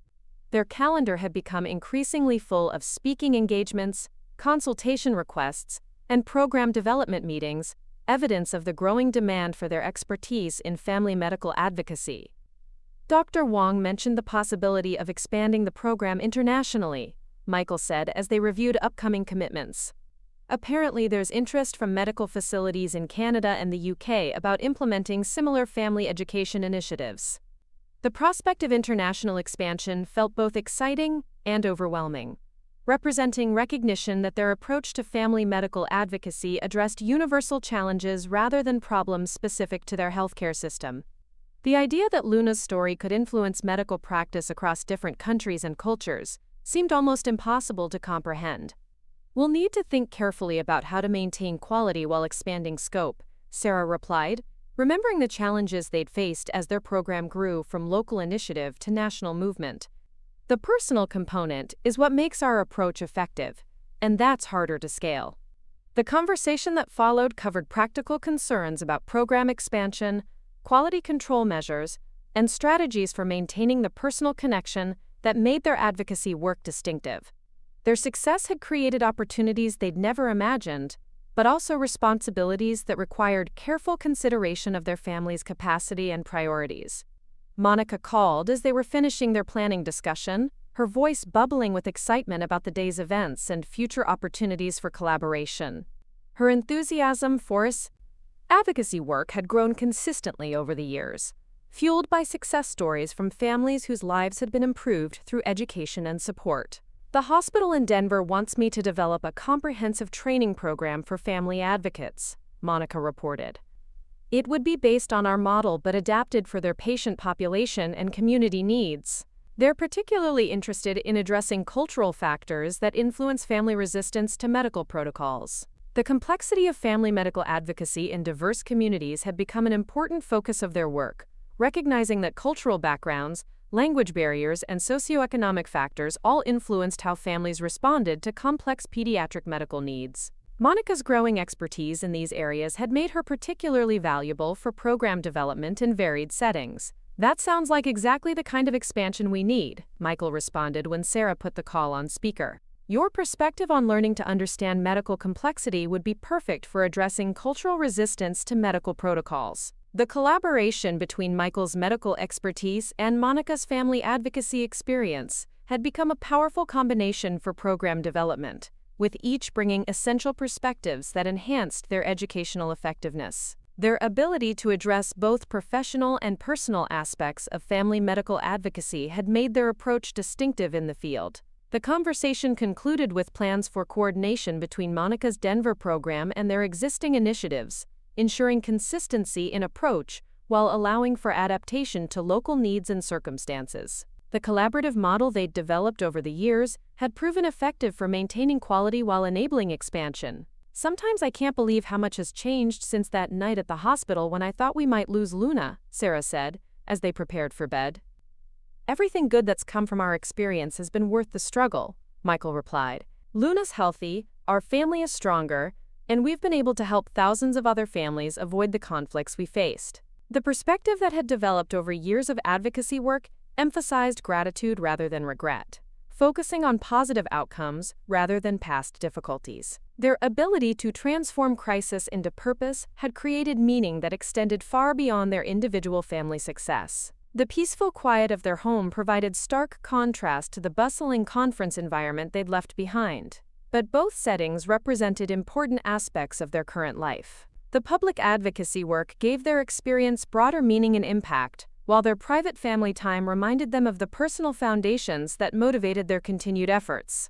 Luna's healthy sleep in the next room served as daily confirmation that their medical advocacy had achieved its primary goal, a thriving child who approached life with confidence and compassion. Her development into a secure, empathetic 10-year-old validated every difficult decision they'd made during her early medical crisis. The following morning brought the familiar routine of family breakfast, school preparation, and plans for the day ahead. Luna's excitement about sharing news of Michael's award with her classmates reflected her pride in their family's advocacy work, though her enthusiasm was balanced with typical fifth-grade concerns about homework assignments and friend relationships. Mrs. Kim wants to schedule another presentation about medical diversity, Luna announced as she packed her school supplies. Some new students joined our class, and she thinks they would benefit from learning about different medical needs. The ongoing collaboration with Luna's school had become an important component of their advocacy work, providing opportunities to educate young children about medical complexity in age-appropriate ways. Luna's comfort with her medical history and advocacy role made her an effective peer educator who could normalize medical differences for other children. That sounds wonderful, Sarah replied, noting how naturally Luna had assumed responsibility for helping educate her peers. You've become quite the expert at explaining medical needs to other children. Luna's smile reflected her understanding of the importance of her role while maintaining the lightheartedness appropriate for her age. Her ability to balance advocacy responsibilities with normal childhood activities demonstrated the healthy integration of her medical history into her overall identity. The school day provided Sarah with time to respond to consultation requests that had accumulated following Michael's conference presentation. The inquiries came from medical facilities, family advocacy organizations, and individual parents seeking guidance about complex medical situations and family dynamics. One email particularly caught her attention, sent by a mother whose premature twins required different specialized care protocols, creating confusion and resistance among extended family members who couldn't understand why the children needed different treatments, despite being born at the same time. My mother-in-law keeps insisting that if one twin can tolerate regular formula, both should be able to, the mother wrote. She doesn't understand that premature twins can have completely different medical needs, and she's making feeding times incredibly stressful for our whole family. The situation echoed elements of their own experience while highlighting the additional complexity that could arise when multiple children had varying medical needs. Sarah scheduled a consultation call for later that week, knowing that family education about individual medical requirements rather than assumptions about identical needs would be essential for resolving the conflict. Michael called during lunch break between surgeries, his voice tired but satisfied after a morning of successful pediatric procedures. "How was the response to yesterday's presentation?" he asked, knowing that conference aftermath often generated increased consultation requests and collaboration opportunities. "Overwhelming in the best possible way," Sarah replied, reviewing the list of inquiries that had arrived since the previous evening. "We've got requests from medical facilities in 8 states, 3 consultation calls scheduled for this week, and Monica received invitations to speak at 4 different conferences over the next 6 months."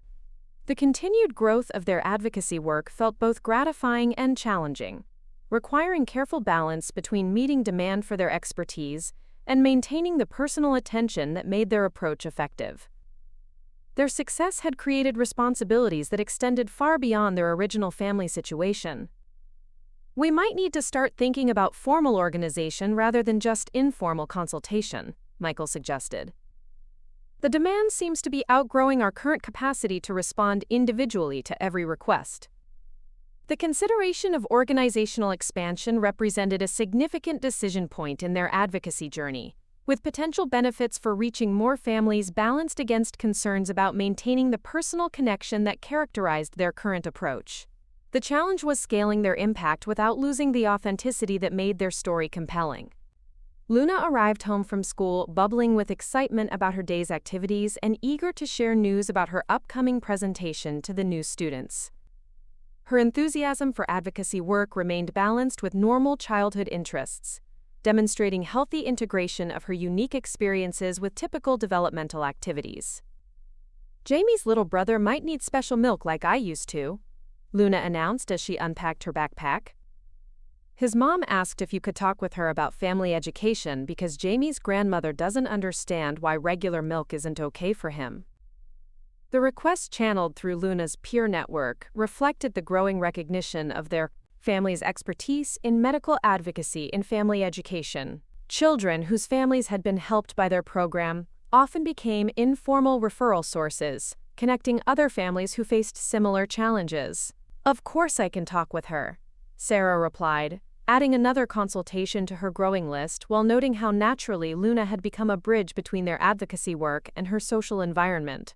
The afternoon routine continued with homework supervision, preparation for evening activities, and the comfortable rhythm of family life that had developed around their advocacy commitments. Luna's ability to balance her role in their public work with normal childhood responsibilities reflected the healthy boundaries they'd maintained throughout their journey. Monica arrived for dinner carrying a folder full of materials from her latest advocacy training session, her enthusiasm for family education work evident in her animated descriptions of success stories and program developments. Her transformation from the person who had nearly fed Luna dangerous formula to a nationally recognized family advocate remained one of the most powerful examples of education's potential to change perspectives and behavior. "The family I worked with last week just called with an update," Monica reported as they gathered around the dinner table. "The grandfather who was refusing to follow the baby's medication schedule because he thought doctors were being overly cautious finally understands why consistent timing matters. The baby's condition has stabilized completely. The success story represented countless similar transformations Monica had facilitated over the years,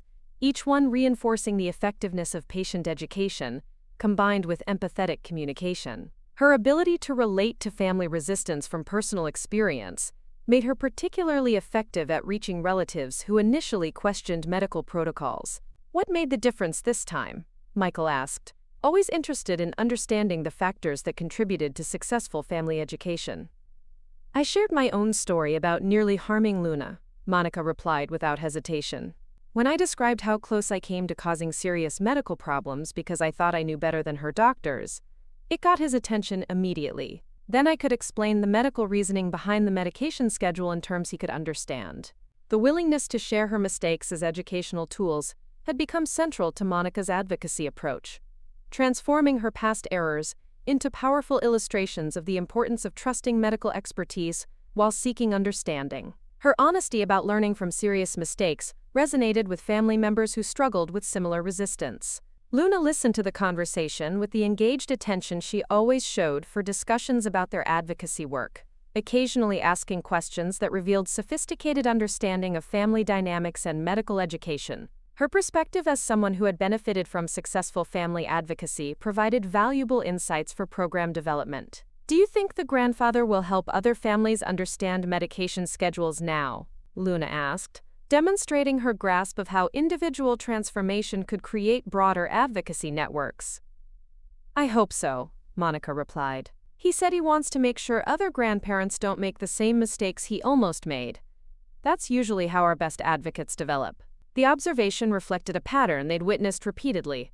Family members who learned to understand medical complexity often became passionate advocates for education and support, motivated by personal experience with the consequences of resistance or misunderstanding. The dinner conversation evolved into planning for upcoming advocacy activities, including Monica's Denver program development, Michael's consultation with international medical facilities, and Sarah's growing consultation practice with families facing complex medical situations.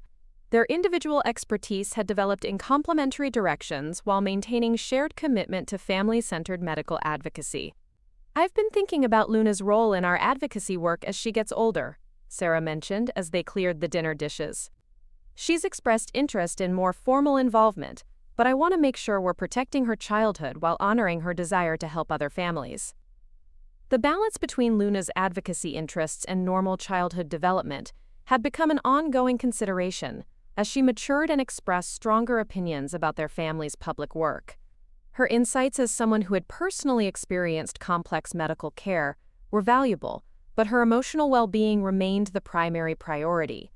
"Maybe we could develop age-appropriate advocacy roles that give her meaningful involvement without overwhelming responsibility," Michael suggested. "Her peer education work has been incredibly effective, and other children really respond to her perspective." The conversation that followed explored possibilities for expanding Luna's advocacy role in ways that honored her interests while maintaining appropriate boundaries for her age and development. Her natural empathy and communication skills made her potentially effective at advocacy work, but careful consideration was needed to ensure healthy balance. Luna joined the planning discussion with enthusiasm tempered by realistic understanding of her capabilities and interests. Her suggestions focused on peer education and support activities that matched her skills while avoiding adult responsibilities that would be inappropriate for her age. "I like helping other kids understand that medical needs are normal," Luna said thoughtfully. "But I don't want to be responsible for teaching grown-ups about serious medical stuff. That's your job." The clear boundaries Luna articulated reflected the healthy perspective her parents had fostered about her role in their advocacy work. Her willingness to contribute, combined with realistic recognition of appropriate limits, demonstrated emotional maturity that would serve her well regardless of her future involvement in medical advocacy. The evening concluded with family time focused on normal activities, board games, reading, and conversations about Luna's school projects and social activities. The balance between their public advocacy work and private family life had become essential for maintaining perspective and ensuring that their mission to help other families didn't overshadow their own relationships and individual needs. As Luna prepared for bed, she reflected on the day's events with the thoughtful analysis that had become characteristic of her approach to their family's work. "I'm glad we can help other families," she said to Sarah, "but I'm also glad we're just a normal family most of the time." The observation captured the essence of what they'd tried to achieve through their advocacy journey, using their experience to benefit other families while maintaining the healthy relationships and normal activities that defined their personal success.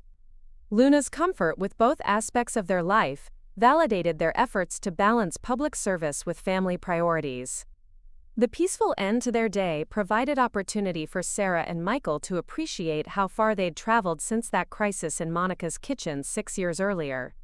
The transformation from personal struggle to national advocacy had exceeded anything they could have imagined, creating opportunities to influence medical practice and family dynamics across the country. Do you ever wonder what would have happened if Monica had succeeded in feeding Luna that formula? Sarah asked, as they settled into their evening routine. "I try not to think about that," Michael replied honestly. "But I do think about how many families we've helped avoid similar crises, and how Luna's story has educated medical professionals about the importance of family advocacy training."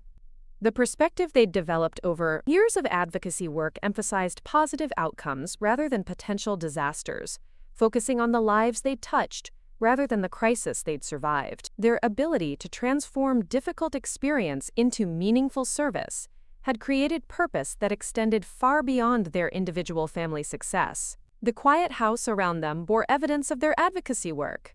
Awards and recognition displayed alongside family photos, educational materials mixed with Luna's school projects, consultation notes organized near homework assignments. Their public mission had become integrated with their private life in ways that strengthened both. Luna's healthy sleep in the next room represented the ultimate success of their medical advocacy journey. A thriving child whose complex medical needs had been met through careful management and family support. Her development into a confident, empathetic 10-year-old validated every difficult decision they'd made during her early medical crisis. The following weeks brought continued expansion of their advocacy activities, with speaking engagements, consultation requests, and program development opportunities arriving at an accelerating pace. The recognition Michael had received at the conference had elevated their profile in medical advocacy circles, creating new possibilities for influencing family-centered care practices. Monica's program development work in Denver had evolved into a comprehensive training initiative that was being studied for implementation in other medical facilities. Her expertise in family transformation had become recognized as an essential component of effective medical advocacy, with her personal story serving as powerful motivation for resistant relatives. Luna's presentation to her classmates about medical diversity had been so successful that the school district requested development of age-appropriate curriculum about pediatric medical needs and family advocacy. Her ability to normalize medical complexity for other children had become recognized as a valuable educational resource. The international interest in their advocacy model had resulted in consultation requests from medical facilities in Canada, the United Kingdom, and Australia, each seeking guidance about implementing family education programs adapted to their healthcare systems and cultural contexts. The universal nature of family resistance to complex medical protocols had created global demand for their expertise. 6 months after the conference, Sarah found herself standing in another hospital auditorium, this time in Toronto, watching Michael deliver a keynote presentation to an international audience of medical professionals and family advocates. The expansion of their work beyond national boundaries felt surreal, but the enthusiastic response from healthcare providers facing similar challenges confirmed the universal relevance of their approach. Luna had accompanied them on this trip, serving as living testimony to the effectiveness of family-centered medical advocacy, while experiencing firsthand the international impact of their work. Her comfort with travel, presentations, and diverse audiences reflected the confidence that had developed through years of positive advocacy experiences. Mom, a young French-Canadian mother approached Sarah after Michael's presentation. "Your family's story gives me hope that my parents will learn to understand my son's dietary needs. Could you suggest resources for family education in French?" The request highlighted the growing demand for culturally and linguistically appropriate family advocacy resources, expanding their program beyond English-speaking populations to serve diverse communities facing similar challenges. The universal nature of family medical conflicts had created needs that transcended cultural and linguistic boundaries. The consultation that followed lasted over an hour, covering strategies for cross-cultural family education, resource adaptation for different healthcare systems, and techniques for addressing cultural factors that influenced family resistance to medical protocols. Sarah's experience with diverse families through their domestic program provided foundation for international consultation. Monica joined them via video conference from Denver, where she was conducting training for family advocates who would work with Spanish-speaking populations. Her program had expanded to address linguistic and cultural factors that complicated family medical advocacy, creating comprehensive approaches that honored cultural values while ensuring medical compliance. The key insight we've developed, Monica explained to the Toronto audience through the video connection, is that resistance to medical protocols often reflects cultural values about family authority, traditional healing practices, or distrust of medical institutions rather than simple stubbornness or ignorance. The observation reflected the sophisticated understanding Monica had developed through years of advocacy work with diverse populations, recognizing that effective family education required cultural sensitivity as well as medical accuracy. Her evolution from someone who nearly caused medical harm to an expert in cross-cultural advocacy remained one of their most powerful success stories. Luna's contribution to the Toronto presentation focused on peer education and child-to-child advocacy, sharing techniques she'd developed for helping other children understand medical complexity and family dynamics.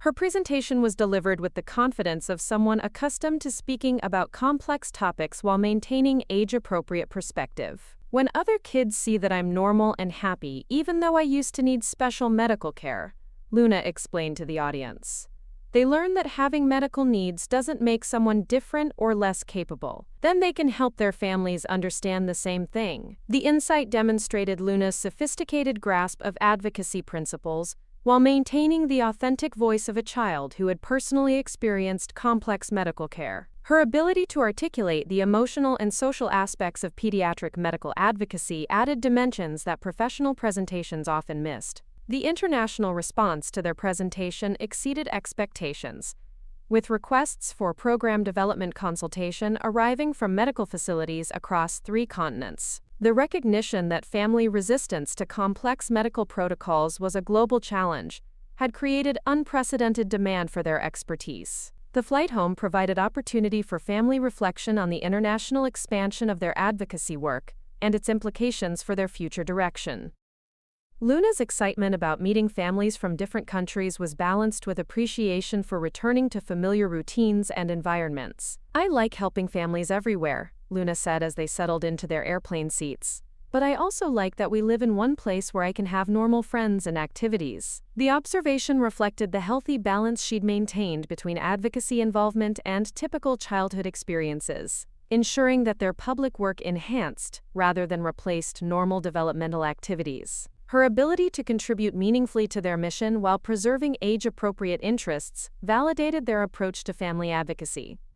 The return home brought them back to familiar routines and local community connections that provided foundation for their expanding international work. Luna's school presentation about her Toronto experience became an opportunity to share global perspectives on medical advocacy while maintaining focus on local peer education and support. Monica's success with the Denver program had generated interest from medical facilities throughout the Western United States, creating opportunities for regional program expansion that built on their established model while addressing local needs and populations. Her expertise in family transformation had become recognized as an essential component of effective medical advocacy training.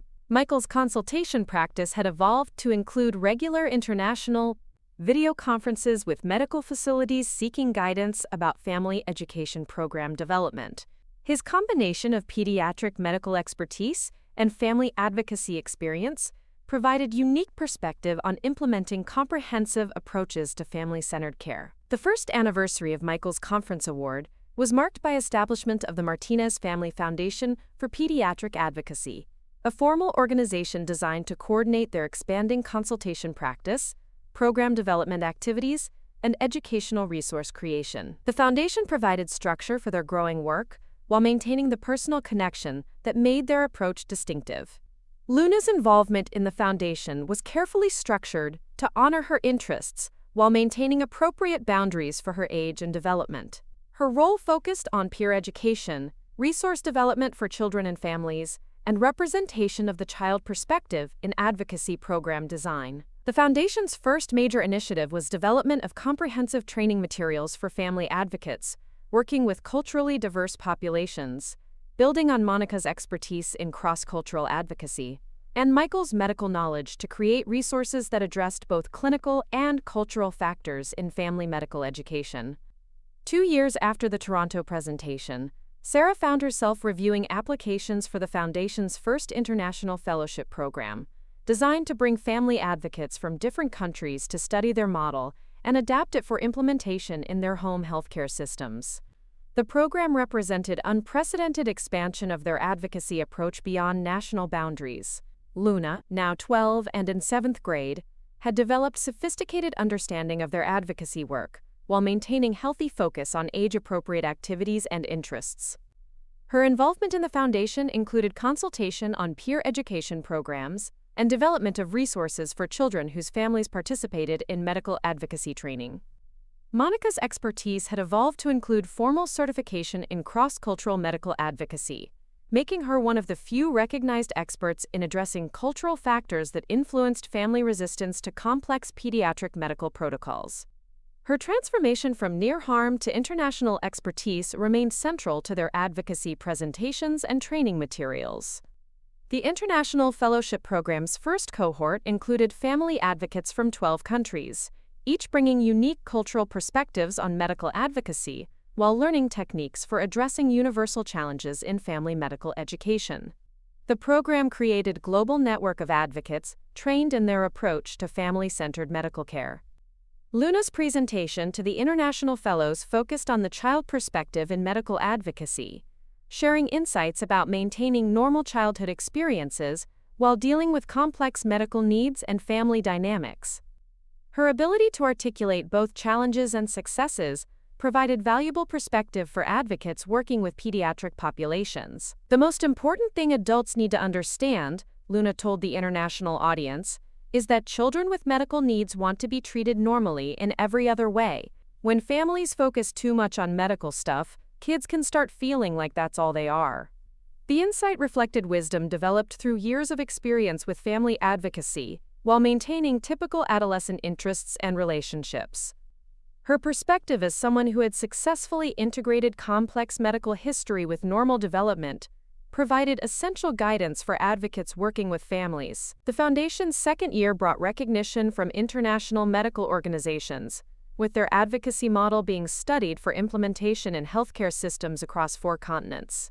The universal nature of family resistance to complex medical protocols had created global demand for evidence-based approaches to family education and support. Michael's keynote presentation at the International Conference on Pediatric Family-Centered Care drew an audience of over 2,000 medical professionals, representing the largest gathering ever focused specifically on family advocacy in pediatric medical settings. The recognition represented unprecedented acceptance of their approach within mainstream medical practice. The presentation concluded with video testimonials from families across 3 continents, whose lives had been improved through programs based on their advocacy model. Parents shared stories of transformed family dynamics, successful medical outcomes, and restored relationships with relatives who had learned to understand complex medical needs. Luna appeared in the final video segment, now 13, and articulate about the long-term impact of successful family medical advocacy. "Our story started with a crisis that could have hurt me," she said to the international audience, "but it became something that helps families everywhere support children with medical needs." The transformation of their personal crisis into global advocacy movement felt complete, though Sarah knew their work would continue as long as families needed support navigating complex medical situations.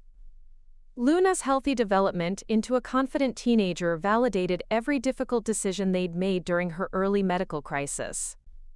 The standing ovation that followed Michael's presentation lasted several minutes, with audience members approaching the stage to share their own stories of family medical conflicts and successful interventions. The recognition confirmed that their approach had influenced medical practice worldwide while maintaining focus on individual family success. Monica joined them on stage for the final acknowledgement, her presence representing the power of education to transform critics into advocates.